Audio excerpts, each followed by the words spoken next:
శ్రీ గురుదత్త జై గురుదత్త. శ్రీ మహాగణాధిపతయే నమ. శ్రీ సరస్వత్యే నమ. శ్రీపాదవల్లభాయ నమ. ఆధ్యాత్మిక బంధువులకి, దత్త బంధువులకి, అంతమందికి కూడా కృతజ్ఞతాపూర్వక అభివందనాలు తెలియజేసుకుంటూ, ఇవాళ మనం సమర్థ రామదాసు వారి యొక్క లీలా విషయాలని ఇవాళ మనం స్మరణం చేసుకుంటున్నాం. ఇవాళ 3వ రోజు పారాయణ. మనం ఇవాళ ఒక్కసారి సమర్థ రామదాసుల వారిని స్మరణం చేసుకుందాం. ముందుగా విఠల్ బాబా గారి పాదపద్మాలకి, మాతాజీ నిరంజనానంద స్వామి మాతాజీ గారికి శిరస్సు ఉంచి నమస్కారం చేసుకుని ఆశీర్వచనాల్ని అర్థిస్తూ ఇవాళ మనం పారాయణలోకి అడుగు పెడుతున్నాం. శ్రీరామ జయ రామ జయ జయ రామ. సూర్యాజీ దంపతుల నిరీక్షణం. విద్యాసాగరుడు గురుదేవ చాలా అద్భుతంగా ఉన్నది. సూర్యదేవుని తాలూకా ప్రత్యక్ష దర్శనం చేసుకున్నట్లుగా ఉంది. గత భాగంలో మీరు చెప్పినటువంటిది. నిత్యానంద యోగి ఆశీర్వచనం చేసి, చిరంజీవి నువ్వు చాలా రసానుభూతిని పొందినటువంటి శ్రోతవురా, సంతోషం. ఇప్పుడు ఇవాళ మనం సూర్యాజీ పంతు శ్రీరామ దర్శనం పొందినటువంటి కథని నీకు చెప్తాను, అది జాగ్రత్తగా వినురా అని చెప్పారనమాట విద్యాసాగరుడు. అయితే అప్పుడు సూర్యాజీ పంతు రేణుబాయ్ సూర్య భగవానుడు చెప్పినట్లు శ్రీరామ దర్శనం ఎప్పుడెప్పుడు చేసుకుంటామా అని తహతహలాడుతూ ఆ రోజు నుంచి రామ ఉపాసన తీవ్రంగా చేయడం ప్రారంభం చేశారు. దంపతులిద్దరూ ఒక క్రమంలో శ్రీరామచంద్రమూర్తిని ఆరాధిస్తూ ఉన్నారు. చైత్రశుద్ధ పాడ్యం నుంచి వసంత నవరాత్రుల దీక్ష పూనారు. అతని బావమరిది బానోజీ గోస్వామి మంచి కీర్తనాకారుడు. అతని సహకారంతో సూర్యాజీ ప్రతిరోజు తెల్లవారుజామున సుప్రభాత సేవతో ప్రారంభం చేసి అభిషేకాలు అర్చనలు చేసుకుని రామ కథాశ్రవణం చేస్తూ ఉండేవారు. మధ్యాహ్నం నైవేద్యం చేసి ఆరతి ఇచ్చేవారు. కొద్ది సమయంలో గ్రామ వ్యవహారాలు పర్యవేక్షించి తిరిగి స్నాన జపాలు పూర్తి చేసుకుని బానోజీ కీర్తన వినేవారు. తర్వాత స్వల్పంగా ఉపాహారం తీసుకునేవారు. రామనామ స్మరణతో నిద్రించేవారు. తిరిగి తెల్లవారుజామున శ్రీరామ సుప్రభాత సేవతో నిత్య కార్యక్రమం ప్రారంభమవుతూ ఉండేది. గ్రామంలో భక్తులంతా ఈ కార్యక్రమంలో పాల్గొంటూ ఉండేవారు. శ్రీరామనామ భజనలతో వారి ఇల్లు మారుమ్రోగిపోతూ ఉండేది. ఇలా నవరాత్రుల్లో శ్రీరామచంద్రమూర్తిని పూజిస్తూ ఉండగానే 7 రోజులు గడిచిపోయాయి. సూర్యాజీ శ్రీరామ దర్శనం కోసం ఎదురు చూస్తున్నాడు. ఇంకా శ్రీరామచంద్రమూర్తి దర్శనం కాలేదని ఆ దంపతులు తహతహలాడుతూ ఎదురు చూస్తున్నారు. స్థిరచిత్తంతో భగవదారాధన కార్యాలు క్రమం తప్పకుండా చేస్తున్నామని అనేటువంటి అంతరాత్మలో శ్రీరామచంద్రమూర్తిని దర్శించాలి అనే సమయం కోసం నిరీక్షిస్తున్నారు దంపతులిద్దరు. ఆలస్యం సహించలేనిదిగా ఉంది వాళ్ళిద్దరికీ. అయినా సూర్యదేవుడి తాలూకా ఆశీర్వచనాలు సత్యమై తీరుతాయనని దృఢమైనటువంటి విశ్వాసం వాళ్ళకు ఉన్నది. నవరాత్రి పూర్తయ్యేలోపు శ్రీరామచంద్రమూర్తి దర్శనం కలిగి తీరుతుందని వాళ్ళకు నమ్మకం ఉన్నది. అష్టమి నాడు ఉషోదయ వేళ నుంచి ఉదయం కార్యక్రమాలన్నీ పూర్తి అయిపోయాయి. భానోజీ శ్రీరామ కథని ఈ విధంగా చెప్పడానికి ప్రారంభం చేశారు. శ్రోతలారా, ఈరోజు కథావృత్తాంతం శబరికి శ్రీరామ సందర్శన ఘట్టం. జాగ్రత్తగా శ్రద్ధతో వినండి. శ్రీరామచంద్రుడు ఆశ్రిత వత్సలుడు, ఆనంద స్వరూపుడు ఆయనని నమ్మి నిరంతరం నామస్మరణ చేసేవారి సుముఖానికి తానే స్వయంగా వచ్చి దర్శనం ఇస్తాడనే సిద్ధాంతానికి ఇది తార్కాణం. ఎంత ధన్యురాలో కదా శబరి. బోయకులంలో పుట్టినప్పటికీ శ్రీరామనామస్మరణతో శ్రీరామ దర్శనాన్నే కాకుండా ముక్తిని కూడా సంపాదించుకున్నటువంటి పరమ సాధ్వీమణి స్త్రీమూర్తి. ఈ అమ్మ వృత్తాంతం గురించి మనం చెప్పుకోతున్నాం. సాధు సజ్జనులారా, పూర్వం మతంగ మహర్షి అనే బ్రహ్మజ్ఞాని అరణ్యంలో నివసిస్తూ ఉండేవాడు. ఆయన వయోవృద్ధులు, జ్ఞానవృద్ధులు. వీరు నిత్యం బ్రహ్మ ముహూర్తంలో నదీ స్నానానికి పోతూ మార్గమంతటా పరిశుభ్రం చేస్తూ వారి కాళ్లకు రాళ్లు గుచ్చుకోకుండా ఉండడానికి అడవిలోని పూలన్నీ తెచ్చి దారిలో పరుస్తూ తాను అజ్ఞాతంగా ఉండి సేవ చేసిన స్త్రీ శబరి. ఒకరోజు మహర్షి గుర్తించి ఆమెను ఆదరించి తన ఆశ్రమానికి వచ్చి ఉండమన్నారు. ఆమె, నేను బోయి కులస్తురాలనయ్యా, నా సేవ కూడా ఎవరికీ వద్దని ముళ్ళందరూ నన్ను కోపించారు స్వామి. నేను దూరంగా ఉంటూ మీ సేవ చేసుకుంటూ ఇలాగే కాలం గడుపుతానని వేడుకున్నది. ఆమె యొక్క భూత భవిష్యత్ వర్తమాన విషయాలన్నీ ఆయనకు దివ్య దృష్టిలో మొత్తం అంతా తెలుసుకున్నారు. కాబట్టి ఎవరేమన్నా సరే నువ్వు వచ్చిన ఆశ్రమంలో ఉండమని శాసించారు. ఎవరు? మతంగ మహర్షి. గురువు ఆజ్ఞ మీరరాదని శబరి బద్ధురాలై చేసుకుంటున్నది. ఆయన శబరికి శ్రీరామ మంత్రోపదేశం చేశారు. ఎవరు? మతంగ మహర్షి శబరికి. ఒకరోజు శబరిని దగ్గరకు పిలిచి తాము వచ్చిన కార్యం నెరవేరింది అని చెప్పి శ్రీరామచంద్రుడు సీతాన్వేషణ అనే మిషతో ఈ ఆశ్రమానికి వచ్చి పావనం చేస్తాడని, అప్పుడు శ్రీరామునికి ఆతిథ్యం ఇచ్చినటువంటి తర్వాతే నీకు ముక్తి కలుగుతుందని చెప్పి దేహం త్యాగం చేశారు మతంగ మహర్షి. శబరి ఆనాటి నుండి శ్రీరామ మంత్రం జపిస్తూ శ్రీరాముడు ఎప్పుడు వస్తాడా అని 1000 కళ్ళతో ఎదురు చూస్తూ కాలాన్ని గడుపుతున్నది. తన గురుదేవుని వాక్యంపై నమ్మకంతో శ్రీరామ శ్రీరామ ఎప్పుడు నీ దయ కలుగుతుందయ్యా, ఎప్పుడు ఈ శబరికి దర్శనమిస్తావు తండ్రి, ఈ శరీరం కేవలం గురు కార్యాన్ని గురువాజ్ఞను నెరవేర్చడం కోసమే ఉంచబడిందని విశ్వసించి బతుకుతున్నాను. అనాథ బంధో దీనశరణ్య ఎన్నాళ్ళి నిరీక్షణం తండ్రి, ఈ శరీరం బడిలిపోతోంది శ్రీరామ అంటూ నామంతోనే అడుగులు వేస్తోంది. నామాన్నే భజిస్తున్నది, నామాన్నే భుజిస్తున్నది. నిద్రలో కూడా నామం నడయాడుతున్నది. నాలుకేందు నామం నడయాడుతున్నది. నిద్రలోనే అలా పడుకుంటున్నది కూడా. ఈ స్మరణతో పళ్ళు కోస్తోంది. ఈరోజు తెచ్చిన ఫలాలు జాగ్రత్తగా పెట్టి రాముని కోసం దాస్తోంది. నిన్నటి ఫలాన్ని తీసి పారేస్తున్నది. రాముడు వచ్చే సమయానికి బాగా పండిన ఫలాలు జాగ్రత్తగా సేకరించి పెట్టుకోకుంటే శ్రీరాముడు వచ్చిన వేళకు ఆతిథ్యం నేను ఎలా ఇవ్వగలను? గురువు ఆదేశాన్ని గురువు గారికి ఇచ్చిన మాటని నెరవేర్చేది ఎలాగా అనే ఆలోచనతో శబరి శ్రీరామచంద్రమూర్తి ఊహలలోనే కాలం గడుపుతున్నది. క్షణంలో శ్రీరామచంద్రుడు వస్తున్నాడేమో అని బయటకు చూస్తున్నది. ఎప్పుడు వస్తాడా అని శ్రీరాముడు అనుకుంటున్నది. హా శ్రీరామ, ఇంకా రాలేదేమి తండ్రి, ఎప్పుడు వస్తావు నాయన? ఈ శబరిపై నీకు ఇంకా కరుణ కుదరలేదా? కరుణాకటాక్షాలు ఇంకా నా మీద చూపించవా? ఇంకా నీ దయ నా మీద రాలేదేమి తండ్రి, ఎప్పుడు వస్తావు నాయన? ఈ శబరిపై నీ కరుణాకటాక్షం చూపించు, దయాసాగరుడివి. శ్రీరామ శ్రీరామ, నీవెక్కడున్నా ఈ శబరిపై కొంచెం కృపా దృష్టి సారించవయ్యా అని ఉచ్ఛ్వాస నిశ్వాసాలతో శ్రీరామనామ జపం చేసుకుంటూ చూపుల్లో శ్రీరామచంద్రమూర్తి కోసం అన్వేషిస్తూ మనసులో శ్రీరామ దర్శనం కోసం ఉత్కంఠ నిమిషానికి పెరిగిపోతూ అలా ఉన్నదన్నమాట. ఈ ఘట్టాన్ని వింటున్నటువంటి సూర్యాజీ పరిస్థితి కూడా సరిగ్గా అలాగే ఉంది. ఆయన ఆలోచనలన్నీ శ్రీరామ దర్శనం గురించే. తనకి గురువు అనుగ్రహం చేత సూర్యనారాయణమూర్తి దర్శనం లభించింది. సూర్యభగవానుడి వరం వల్ల సూర్యవంశభూషణమైనటువంటి శ్రీరామ దర్శనం కావలసి ఉంది. అప్పుడు శబరి శ్రీరామ దర్శనం కోసం ఎలాగైతే తహతహలాడిందో ఇప్పుడు నా మనస్సు కూడా అదే స్థితిలో ఉంది. ఇప్పుడు ఇంకొక గడియలోని శ్రీరామ దర్శనం శబరిలాగే నాకు లభిస్తోంది అని ఆవేదనాపూరితమైనటువంటి మనస్సును ఊరడించుకుంటున్నాడు. ఎవరు? సూర్యాజీ. బానోజీ కథలోని ఈ సందర్భంలో కీర్తనాకారుని తాలూగా కళాచాతుర్యం వలన వింటున్నటువంటి వాళ్ళంతమంది పరిసరాలను మరిచిపోయి కరుణారసానుభూతిలో లీనమయ్యారు. శబరి ఆవేదన విని అందరి హృదయాలు ద్రవించిపోయాయి. శ్రోతలందరూ కన్నీళ్లు పెట్టుకున్నారు. సూర్యాజీ రేణుబాయిల మనోతాపం వర్ణించడానికి అలవి కానటువంటిది. కీర్తనాకారుడు కథ కొనసాగిస్తూనే ఉన్నాడు. శ్రీరామ, నా తండ్రి వచ్చేవా? దీనశరణ్య, ఈ శబరిని కరుణించావా? శ్రీరామ, ఇన్నేళ్లకు నా గురుదేవుల ఆశయం నెరవేరింది, నా జన్మ ధన్యమైంది, నా భాగ్యం అన్నది కన్నులకి ఆనంద బాష్పాలు రాలుస్తున్నాయి అన్నది శబరి అని చెప్పి కీర్తనాకారుడు శ్రోతలారా అందరూ ఒక్కసారి గట్టిగా పలకండయ్యా అన్నాడు.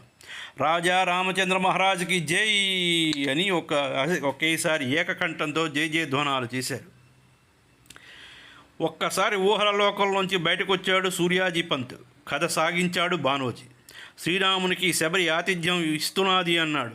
ఇంతలో బయట ద్వారం వద్ద నుండి పరిచయమయ్యే వ్యక్తి గొంతు పంతుజీ అనే పలుకులు వినిపించాయి. ఆ పిలుపు ఎప్పుడైతే వినిపించిందో మొదటి వారికి ఆ పిలుపు లీలగా వినిపించింది. తర్వాత గట్టిగా వినిపించింది. త్వరగా సూర్యాజీ లేచి సింహద్వారం వైపు నడిచాడు. అక్కడ తనకు బాగా పరిచయస్తుడైన వేస్కర్ అంటే కాపలా ఉన్నటువంటి మనిషి కనిపించాడు. అతను సూర్యాజీ పంత్ దగ్గరకు వచ్చి, నమస్కారం, తమరిక్కడే ఉన్నారా? సూర్యాజీ అతన్ని చూస్తూ ఏమిటి భాయ్ విశేషం అంటూ ప్రశ్నించాడు. పంతూజీ, మన గ్రామ చెరువు వద్ద గల హనుమదాలయం వద్ద అరుగుపైన కూర్చుని ఎవరో ఇద్దరు మనుషులు మిమ్మల్ని తీసుకురమనమని చెప్పారు. వాళ్ళెవడో ఎక్కడి నుంచి వచ్చారో నాకు తెలియదు. మన ప్రాంతం వారైతే మాత్రం కాదు. వేషభాషలు చూస్తే మహమ్మదీయులైనటువంటి పఠాన్లాగా ఉన్నారు. కానీ వారిని చూస్తే చాలా మర్యాదస్తుల్లా ఉన్నారు. చాలా శాంత స్వభావుల్లాగా నెమ్మదిగా మాట్లాడారు అని చెప్పాడు. సూర్యాజీ పంతుకి రామకథ పూర్తిగా వినకుండా మధ్యలో వదిలి వెళ్ళడం ఇష్టం లేదు. కానీ కర్తవ్యం ప్రకారం గ్రామానికి సంబంధించి ఏదో కార్యం నిమిత్తమై వారు వచ్చి ఉండవచ్చుననికి అనుకుని వేగంగా ఈ వేస్కర్ వెంటనే నడిచాడు. గ్రామ చెరువు వద్దకి చేరి దూరంగా కనిపిస్తున్న ఆ పఠానుల్ని చూశాడు. వారిని చూడగానే మనసు సందిగ్ధంలో పడింది. అయినా హనుమాన్ ఆలయం వద్ద అనుమానాలకి తావు లేదన్నాడు. ముందుగా హనుమంతుడిని దర్శించి వారి వద్దకు వెళదామనుకుని ఆలయంలోకి వెళ్ళి సంకటమోచనునికి సాష్టాంగ ప్రణామం చేసుకుని మసక వెలుతురులో ఉన్న గుడిలో అకస్మాత్తుగా అద్భుతమైనటువంటి తేజోపుంజమైనటువంటి మొత్తం ఆవరించి ఉన్నది. ఆ తేజస్సుని చర్మచక్షువులతో చూడలేక అచేతనుడయ్యాడు సూర్యాజీ.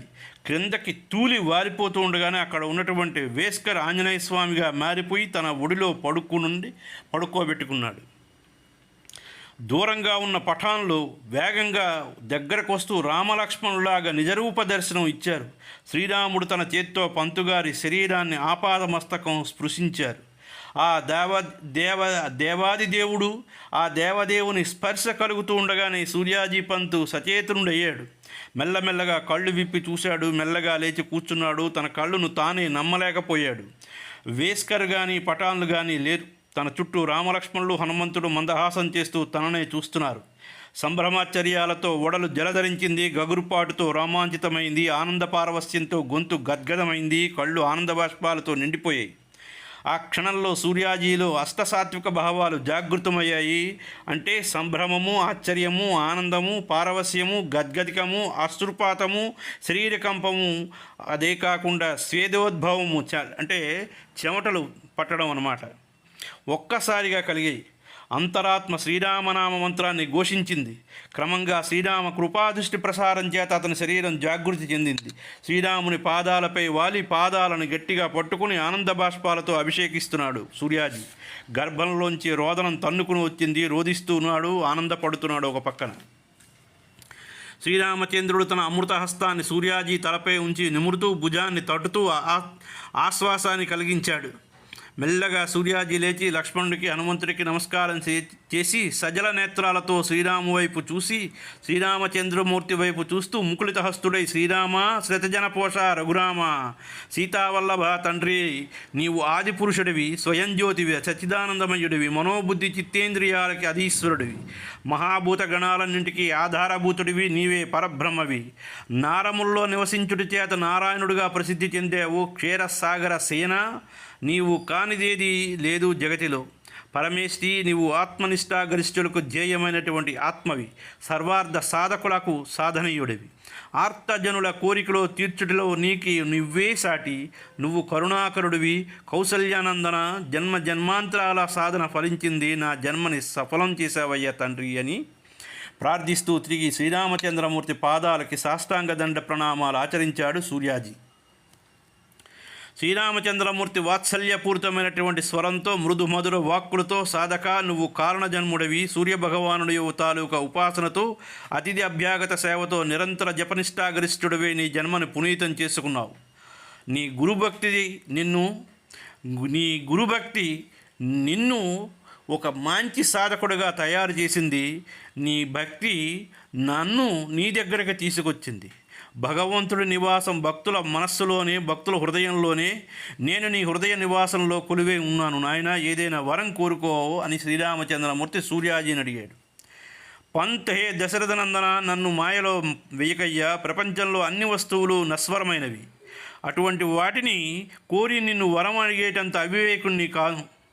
హే భక్తవత్సల, దీనబంధు, దయాళో, నాకు నీ అందు నిశ్చలమైనటువంటి భక్తిని, నీ పాదార విందముల చెంత నిరంతర నివాసాన్ని ప్రసాదించవయ్యా. అది అలా ఇస్తే నాకు అదే 10,000 అని ప్రార్థించాడు సూర్యాజీ. అయోధ్యాధీశుడు మందహాసం చేస్తూ భక్త సాధుజన సేవలో గురుసేవలో పరిపక్వం చెందావు. నువ్వు రాజయోగంలో పరిపూర్ణుడు అయ్యేవు. నీ వంటి వాడు అడగవలసిందే అడిగేవు, తదాస్తు. అయినా నీ జన్మకారణం వేరుగా ఉంది. నీ చెంతకు రావడంలో దైవకార్యము స్వకార్యం మిళితమై ఉన్నది. నీకు సూర్యాంశతో ఒక కుమారుడు, హనుమద అంశతో ఒక కుమారుడు జన్మిస్తారు. నీ రెండవ కుమారుడు రామరామ రామ నామ ప్రచారాన్ని చేస్తూ ఈ కలియుగంలో ధర్మోద్ధరణ చేస్తాడు. పరమశివుని అంశతో ధర్మ సంస్థాపనార్థం ఒక మహారాజు జన్మించనున్నాడు. వానికి నీ కుమారుడు మార్గదర్శి అవుతాడు. మీ వంశం ఉద్ధరించబడుతుందని ఆశీర్వదించారు శ్రీరామచంద్రమూర్తులు. పంతు చేతులు జోడించి, దేవాదిదేవ మీ అనుగ్రహం ఎల్లవేళలా నాకు కలిగేలాగున వరం ప్రసాదించండి అని కోరుకున్నాడు. శ్రీరామచంద్రమూర్తి క్షణంలో సీతారామ లక్ష్మణ హనుమాన్ విగ్రహాలు సృష్టించి అతనికి అందిస్తూ నీ తాలూకా కోరిక తప్పకుండా నెరవేరుతుందని అంతర్ధానమయ్యాడు. వెంటనే పరుగున సూర్యాజీ గృహానికి చేరుకుని ఇంటి వద్ద శ్రీరామ కథాగానం కొనసాగుతూనే ఉంది. రేణుబాయి కథాశ్రవణం చేస్తూనే ఉంది. మాటిమాటికి భర్త కోసం సింహద్వారం వైపు చూస్తూనే ఉంది. చేతిలో సీతారామ లక్ష్మణ హనుమాన్ విగ్రహాలతో సింహద్వారం దాటి లోపలికి వచ్చాడు సూర్యాజీ. రేణుబాయి ఆతృతతో లేచి నిలబడింది. సూర్యాజీ గబగబా ఆమెను చేరుకుని తన చేతిలో ఉన్న మూర్తులను ఆమెకు అందించాడు. బానోజీ గోసావి సరిగ్గా అదే సమయానికి శ్రీరామ హనుమస్తమాగమం వర్ణిస్తూ ఈ దృశ్యాన్ని చూసి నిర్విణ్ణుడే ఆగిపోయాడు. సూర్యాజీ తనకు కలిగినటువంటి దర్శనానుభవాన్ని అంతటినీ పూసగుచ్చినట్లు అందరికీ వివరించాడు. అందరూ ఎంతో ఆనందపరవశులై జయజయనాదాలు చేశారు. బానోజీ గోసావి జై బోలో శ్రీ సీతారామ లక్ష్మణ భరత హనుమస్తమే శ్రీరామచంద్రమూర్తికి అంటే భక్తులు అంతమంది జై అని ముక్తకంఠంతో పలికారు.